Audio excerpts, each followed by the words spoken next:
Welcome to fact check. నేను Vaishnavi. BRS ప్రధాన కార్యాలయంలో తెలంగాణ భవన్లోను ప్రత్యేకంగా తెలంగాణ తల్లి విగ్రహం ఉంటుంది. ముఖ్యమైన కార్యక్రమాలు జరిగినప్పుడు తొలుత ఆ విగ్రహానికే నివాళులర్పించి మొదలుపెట్టేవారు.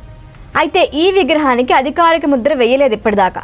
అంటే ఆ తెలంగాణ తల్లి రూపం అధికారికం కాదన్నమాట. అయితే 10 ఏళ్ల పాటు ముఖ్యమంత్రిగా ఉన్న కేసీఆర్ కొత్త సచివాలయాన్ని నిర్మించారు. సచివాలయం ఎదుట భారీ అంబేద్కర్ విగ్రహాన్ని కూడా పెట్టారు ఆయన.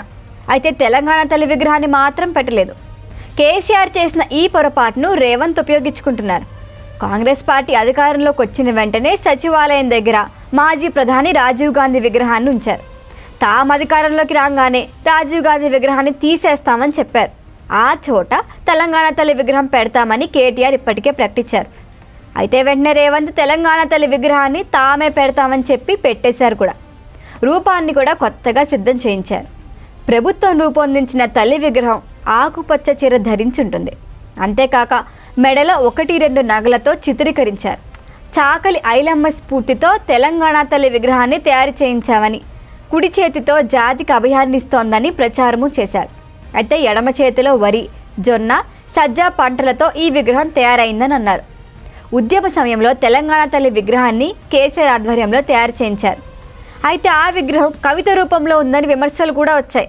కవిత కూడా ఒక సందర్భంలో తెలంగాణ తల్లి విగ్రహంలో తన పోలిక ఉందని చెప్పుకొచ్చారు.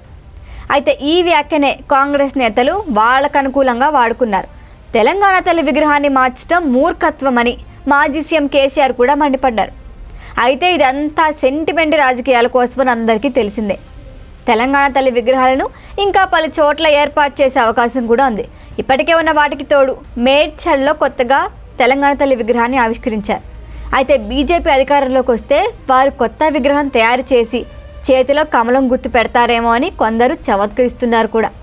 ఏది ఏమైనా ప్రజలు ఈ విగ్రహాల సెంటిమెంట్ రాజకీయాలకు ప్రభావితం అవుతారా, లేక రాజకీయ పార్టీల పనితీరుకు ప్రభావితం అవుతారా అనేది మాత్రం ఎవ్వరూ చెప్పలేరు. అయితే రాజకీయ పార్టీలు మాత్రం ఈ విగ్రహాల సాక్షిగా రాజకీయాలు చేస్తూనే ఉంటాయి.